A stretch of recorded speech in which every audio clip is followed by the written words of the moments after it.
you ready? Official timekeeper of time, are you ready? Can I test? Yeah. Peter, can you guys hear me? Yeah. Are you ready? Wait, who knows Peter? Quick louder, are you ready? Just give me one. That's like 6. This shit's gotta go on. Alright, yeah. All right, go. For a long time, there meant somewhere in Illinois. You see, I moved to Athens in 2007 after moving around a couple times within the suburbs of Chicago. And like most people, I moved here for school. I was fresh out of undergrad and, contrary to what I believed, very much not ready for graduate school.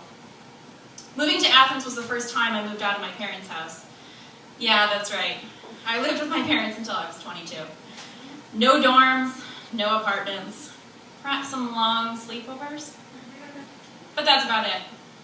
On top of finally cutting the cord and saying peace out to my parents, my boyfriend at the time moved to Ohio for grad school. He was my college boyfriend, so he was kind of a big deal.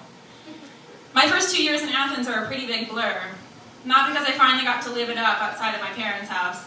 And as a matter of fact, I probably drank more with them than I did during those 2 years.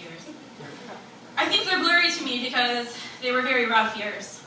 I was in the PhD program for a degree in mathematics, for fuck's sake. I felt alone, overwhelmed, and overall like a big fat failure.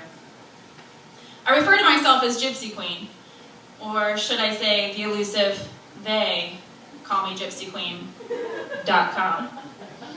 And like every gypsy, my there was starting to change. I just wanted to be anywhere but here. The top of my list was Ohio, but I would have easily taken Illinois back. And for an entire month, I wanted to get out of here so bad that every night I plopped myself into the bathtub and escaped to Hogwarts with my man Harry until my skin resembled a 9-year-old woman's. I often think about how different my life would have been had I moved back to Illinois. I thought about it so much that I'd basically written my sideways character story, like in Lost. She'd be continuing life at her parents' house, single because her dad intimidates guys out of returning. Or at least that's what she'd tell herself. At the same time, she'd be secretly promiscuous to break up the monotony of cashiering at the same car wash she'd worked at for 12 years. And thin. She'd be fucking thin because the Chicagoan diet of chili dogs, deep dish pizza, and Italian beef sandwiches totally agree with her. Somewhere during my second year in Athens, I threw in the towel and decided to just get a master's degree. At the time, I had no plans after finishing other than moving in with my boyfriend. I was finally going there. Well, that definitely didn't happen. I got cold feet about 2 months before graduation. It was spring break 2009, my birthday to be exact. It was the last night of the last visit before I planned to move. He bought me a Wii and we played Super Mario Brothers all night long. And later, after a quick kiss, I rolled over and stared at the wall. And I finally got the courage to say, I can't do this. He agreed, and that was it. I came back to Athens the next morning with no plans after graduation. And I know what you're thinking. And yes, he let me keep the Wii. School was coming to an end, and so was my lease. Back to Illinois was my obvious thought until my future husband swooped in. What up? It took about a month to the day for me to recover from my failed long-distance relationship, but for falling head over heels for him. What can I say? He's a charmer. So much so that he convinced me to stick around and help me find a job. He made me forget about all the theirs of my past. Eventually, I was hired by UGA's math department as an instructor, and I've been torturing students there ever since. And as fulfilling as it sounds, I started getting the itch again a couple years ago. Matt was nearing the end of his program, and once again, all I could think about was moving. We were really banking on him getting a postdoc. My favorite part of the application process was fantasizing about being somewhere else. We were going to start over, together, there. I didn't care where we ended up, and I think a large part of him agreed. I would daydream about our future location in odd detail.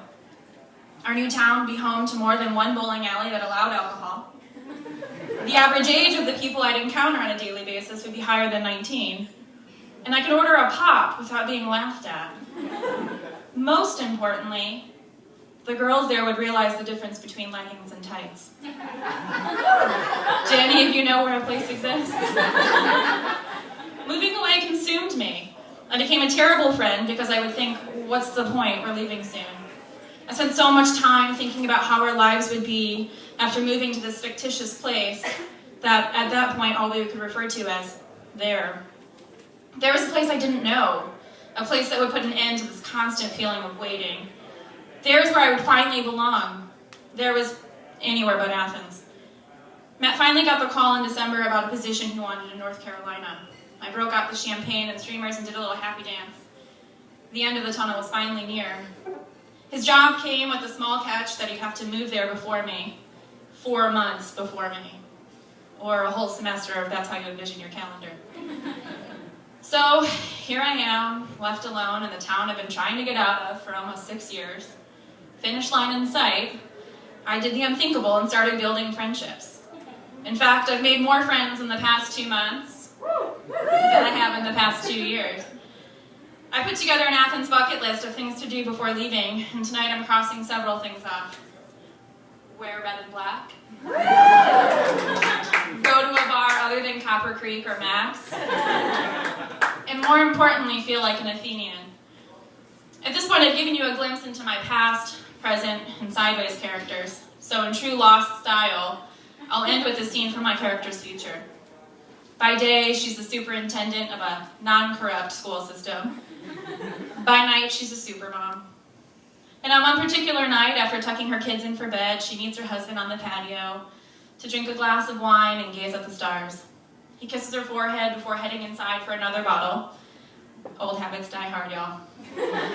And it reminds her of the nights in Athens they had spent by their old fire pit. And then she thinks to herself, damn, I really had fun living there.